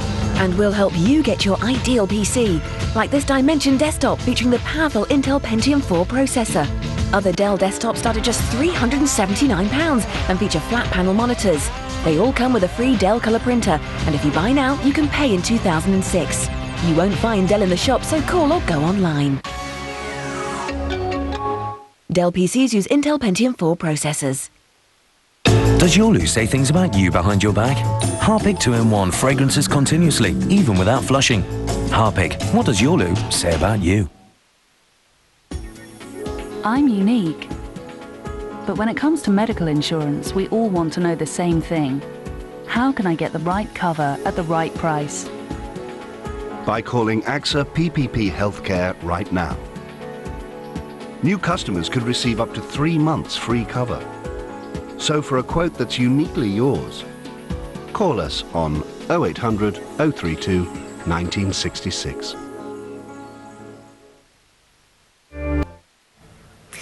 Now a full reconstruction of events from the Jackson trial. Here's Jonathan Samuels from the Santa Maria courtroom.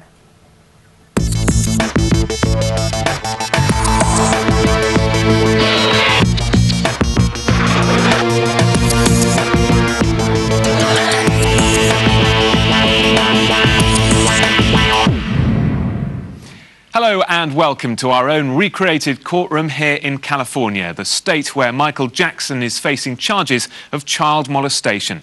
No cameras are allowed in the court, but we're bringing you all the real-life drama with our special reconstructions of the trial. The parts are played by actors, but the words are from the actual transcripts of the proceedings.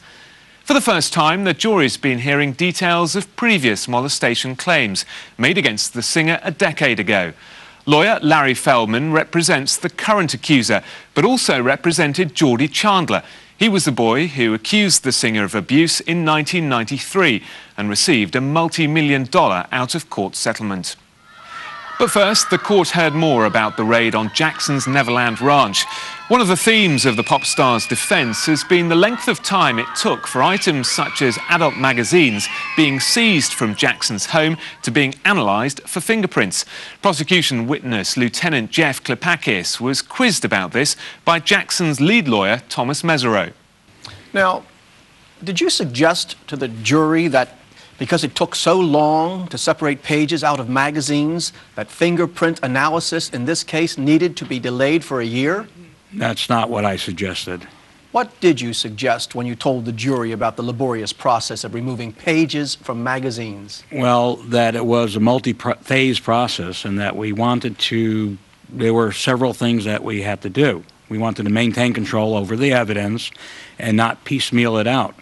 And because portions of the magazine were in different locations, we had to do those phases at different times.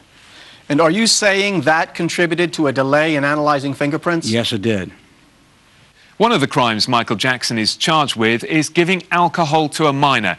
Given that, defence lawyer Thomas Mesereau quizzed Lieutenant Jeff Klepakis as to why his officers hadn't ordered tests to be done on bottles of drink found at Jackson's Neverland Ranch. Other, possibly important evidence was also apparently ignored. Okay, now, as head of the search of Mr. Jackson's residence, you were in charge of determining what forensic tests would be done of anything found in the residence, true? I was part of that process, yes. Did you ask for any forensic tests on any bottles that seemed to contain alcoholic beverages? No. Do you know if any forensic tests were done on bottles that seemed to contain alcoholic beverages found at Mr. Jackson's residence? I don't believe we did. You saw bottles that seemed to contain alcoholic beverages in the wine cellar, correct? I believe some of the investigators did, yes. And you found bottles that seemed to contain alcoholic beverages in the kitchen, correct? Yes. And they appeared to be in unlocked areas, correct? Correct. You found bottles that seemed to contain alcoholic beverages in Mr. Jackson's bedroom, true? Yes, there was a bottle of alcohol in his bedroom. Do you know if any forensic tests were ever done on any bottles that seemed to contain alcoholic beverages in Mr. Jackson's bedroom? Not to my knowledge. Did it ever occur to you that trying to determine whose fingerprints were on bottles of that sort might have merit in the investigation?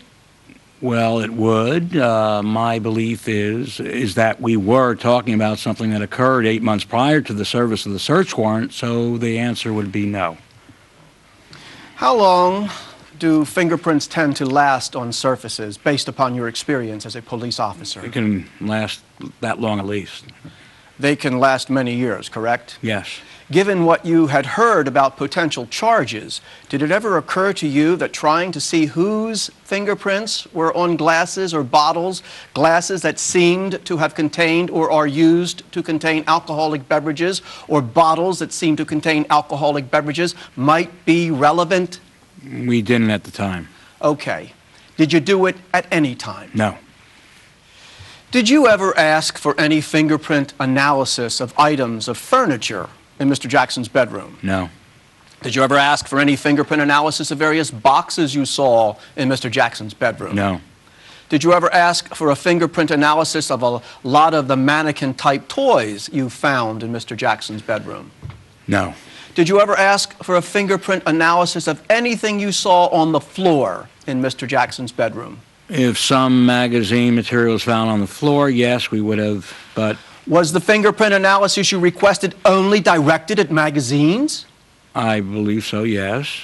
Did you ever request any fingerprint analysis of anything you saw hanging on the wall? No.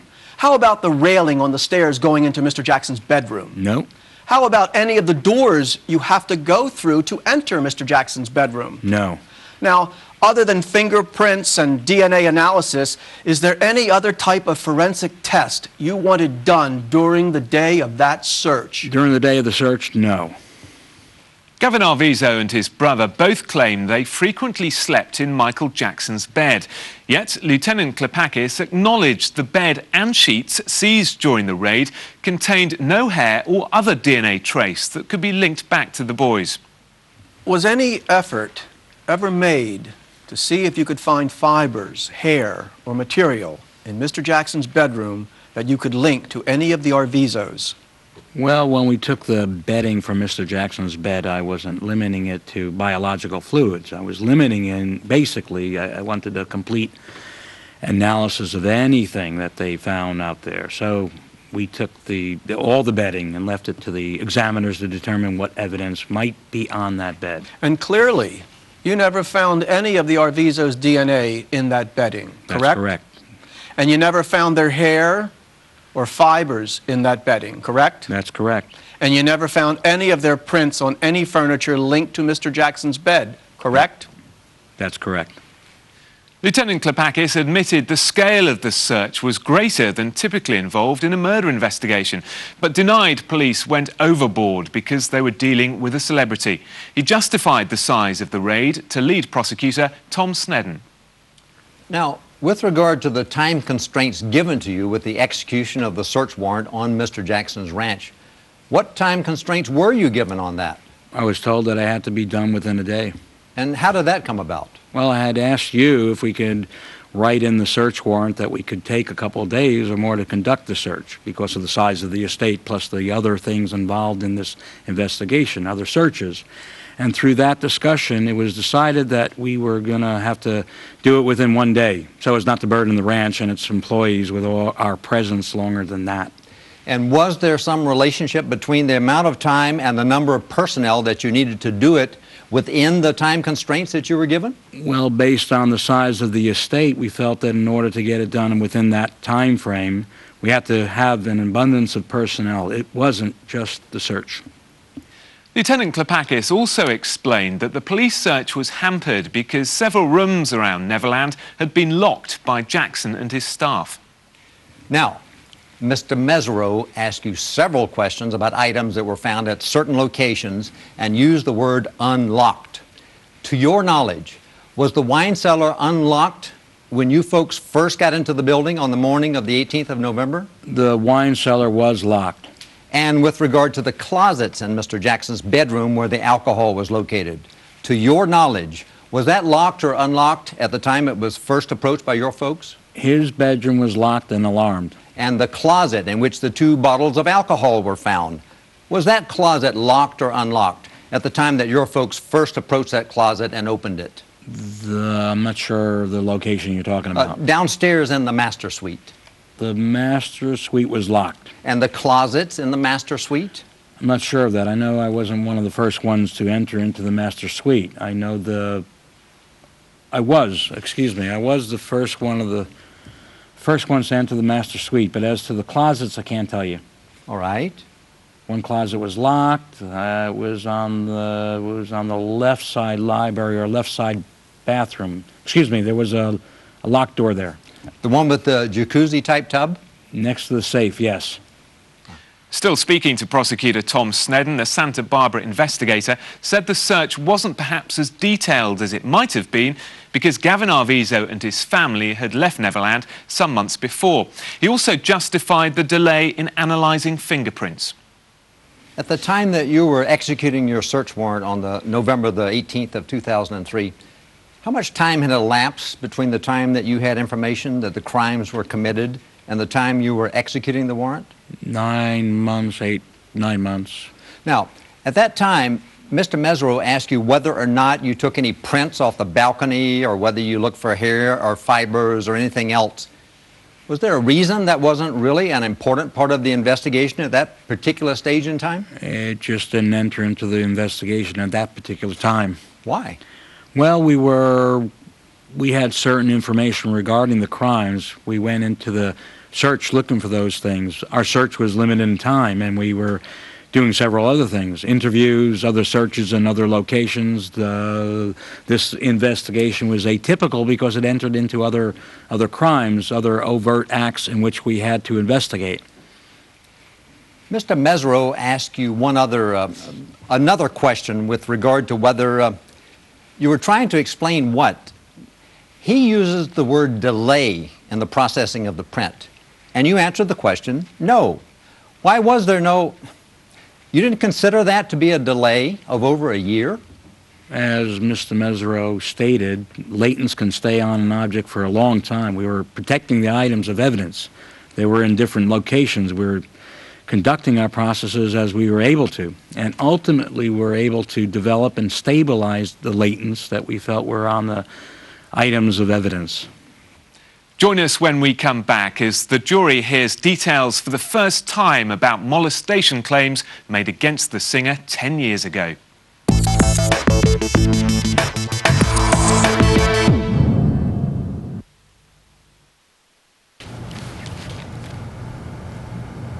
When the kids have Finally gone to bed, and you finally have some time to yourself. Do you fancy following an intelligent, challenging, well-written piece of movie entertainment? I sure would like that. Or have you Already? lost the plot? Hundreds of movies to match your mood. Sky Movies. With free collectible robot stickers in every Finish 4-in-1 pack and the chance to win up to £100,000, everyone can shine with Finish Powerball 4-in-1.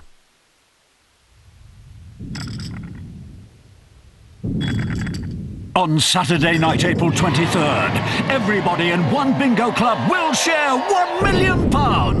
Visit your club to be part of the free £1 million ground shaker. No wonder Britain's been... Air fresheners are great, except when you can't plug them in. Well, now you can relax with Mobile Air from Airwick. The first battery-powered air freshener with a fan. It's just as effective as a plug-in air freshener, but it's portable. So you can enjoy Mobile Air's new, relaxing lavender and chamomile fragrance anywhere for up to 80 days. Take a Vauxhall for 3 days. Drive it. Challenge it. Transform it. Fly it. Undress it. Caress it. But please don't forget to bring it back. The Million Mile Drive. Discover the new Vauxhall range for yourself. Visit your Vauxhall retailer today.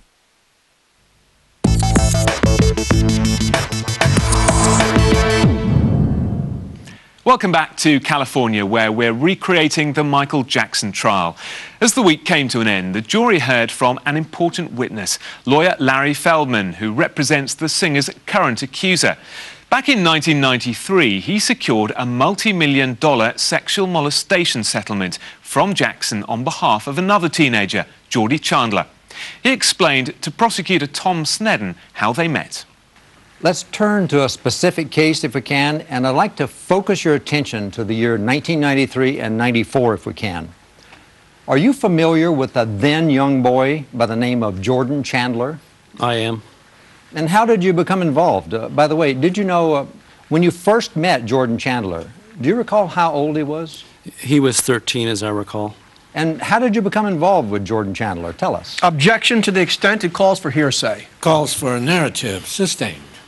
Well, describe to us then the first contact you had with regard to Jordan Chandler. A lawyer. Same objection to the extent it calls for hearsay. I'm going to object. Overruled. You may answer. A lawyer in the community referred the parents. And are we using his name? Yeah. We're using his name. Jordan Chandler, yeah. Okay. Who used Geordie, who brought Jordy to me, a lawyer who was representing the father of Jordy at the time. If I recall, Jordy was being represented at the time for like 20 minutes or so by Gloria Allred. They wanted to switch lawyers, and he asked me to interview the family, and I did. And as a result of the interviews and what other actions you also took, did you eventually end up filing a lawsuit against the defendant in this case, Michael Jackson? I did. On behalf of Jordan Chandler? I did file a lawsuit. On behalf of the family also, members of the family? You know, without seeing the lawsuit, the mother and father, if I recall correctly, I could be wrong about this without seeing the lawsuit. I thought the mother and father were just the guardians and didn't have their own claims that we asserted. I don't think we ever asserted any claims on behalf of the mother and father. We just asserted them on behalf of Jordy. And the parents in the Chandler case were divorced, and there was a lot of acrimony between mom and dad. And in order to keep peace between mom and dad, I came up with the idea that there should be a joint guardianship. And I think we took, that's what we did. Jordy Chandler settled out of court for more than $20 million. Tom Snedden asked Larry Feldman about that settlement.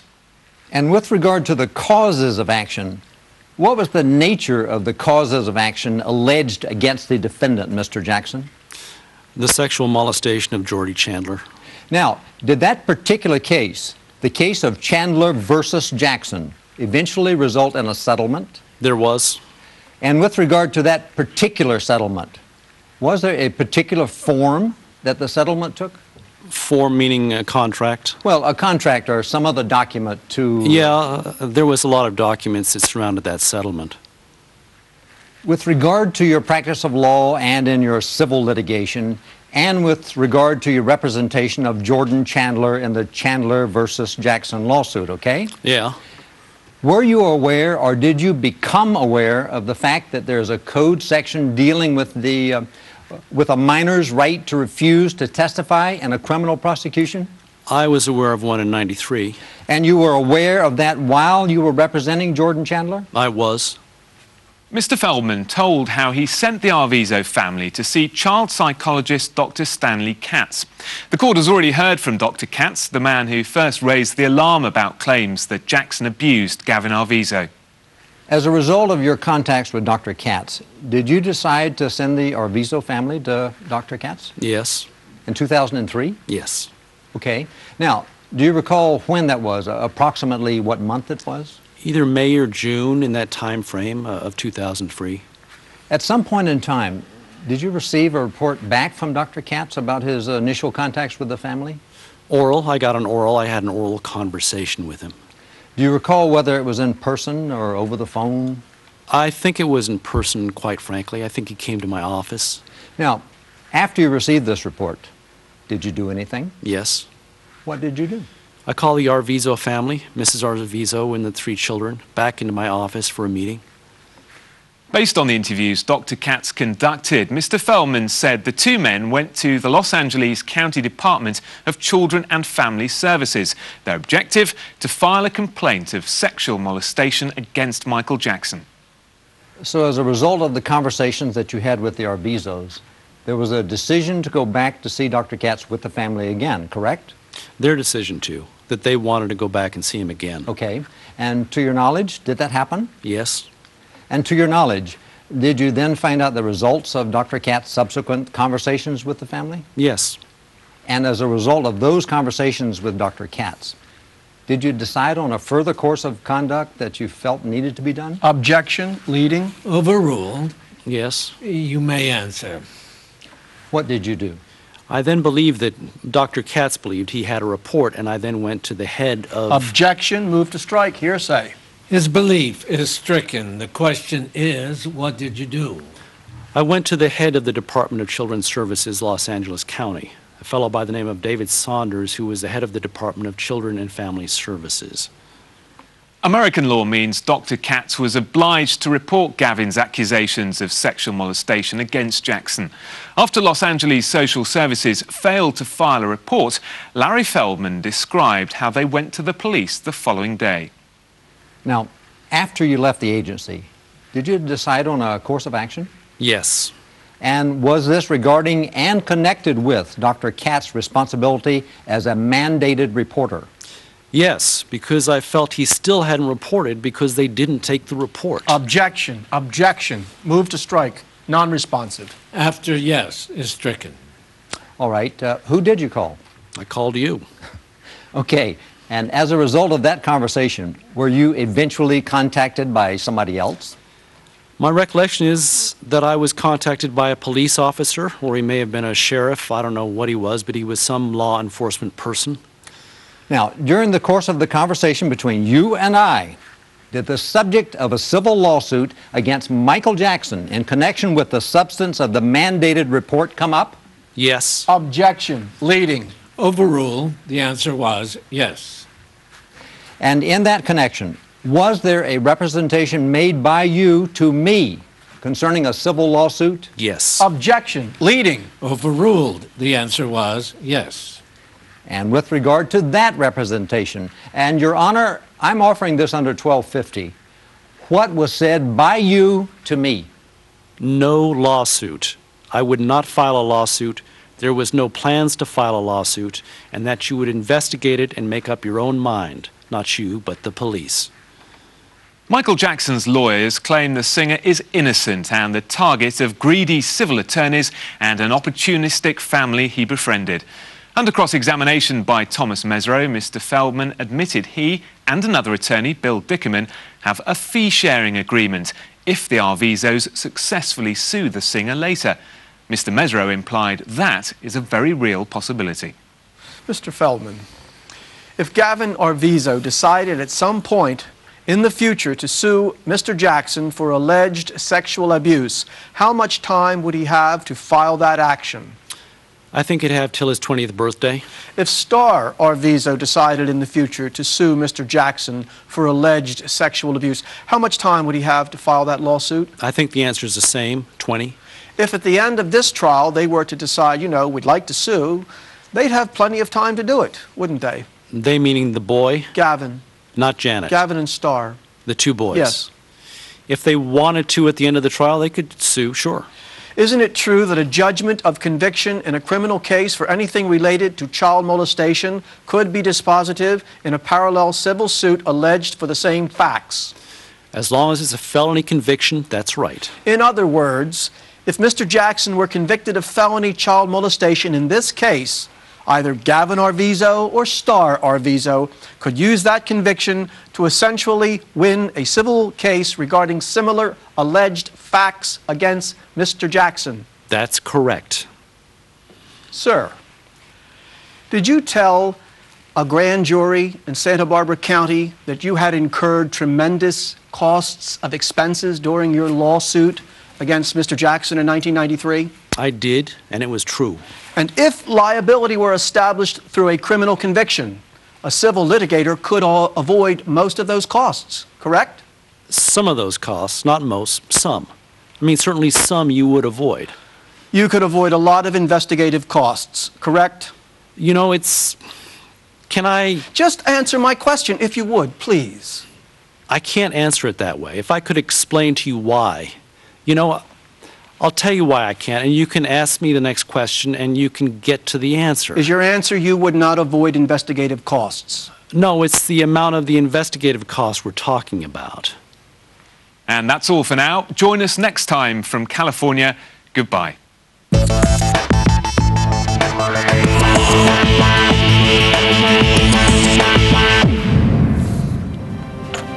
Stay with us here on Sky News to bring the very latest on the condition of the Pope, including the very latest from St. Peter's Square. We're expecting a statement from the Vatican spokesman at 10:30 UK time. Hundreds of people have already begun gathering there in the piazza. Some 70,000 people there last night to wish the Pope well.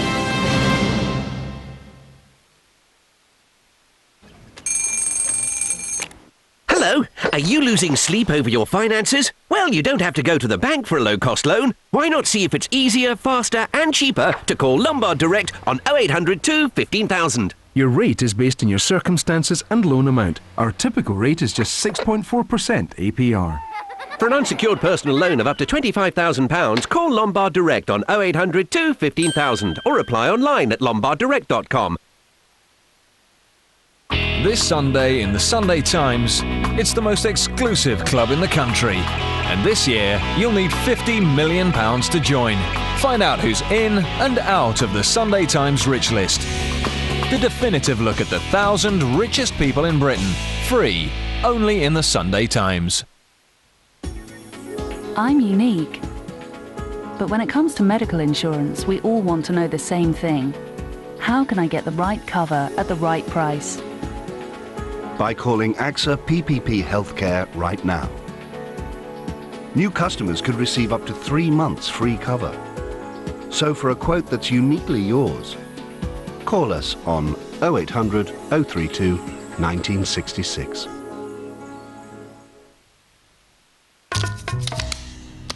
Mr. Sheen's new dust grabber. It goes from really tall to really small. Mr. Sheen shines umpteen things clean.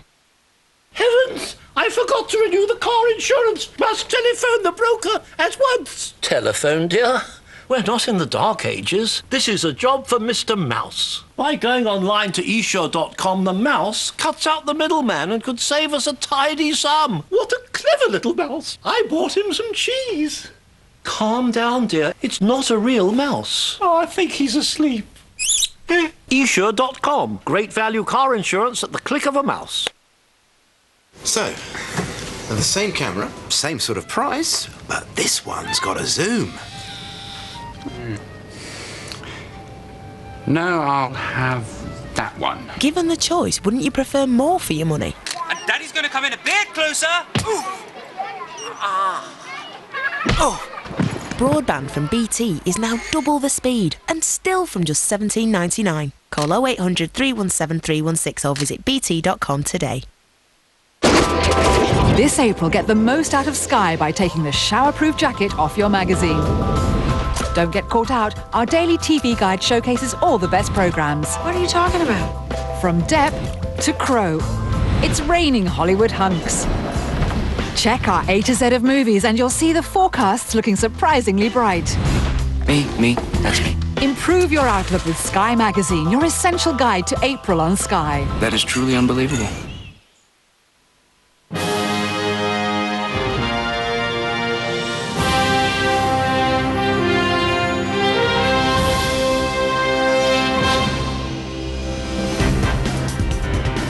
Good morning to you. It's 10 o'clock in the UK, 11 o'clock here in Rome, where Pope John Paul II is clinging on to the final hours of his life.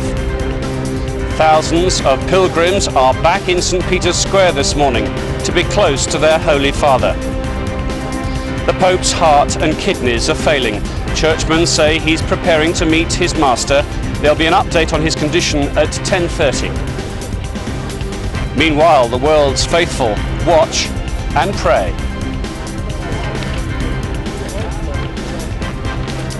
And the top stories from London. Robert Mugabe claims victory in the election. The opposition cries foul.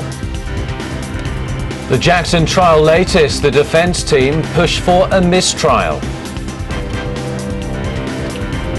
And released from prison, Jermaine Pennant could become the first Premiership player to play with a tag. Sky News with Steve Gaisford, Emma Crosby and Martin Stanford. The Pope is clinging on to life this morning after the Vatican health spokesman have confirmed that his heart and lungs are failing. His blood pressure has dropped to a dangerously low level. Here are the main developments we're expecting in the next few hours. An update on his condition is expected within the half hour at 10:30 this morning. We'll have that live for you. Thousands of worshippers are arriving in St. Peter's Square to be near the longest-serving Pope of modern times. Candlelit vigils have been held across the world.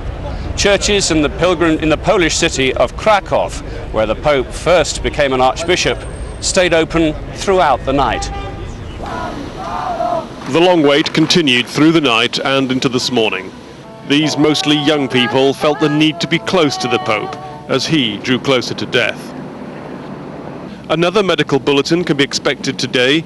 so can the sort of crowds who thronged St. Peter's Square. As the Pope's life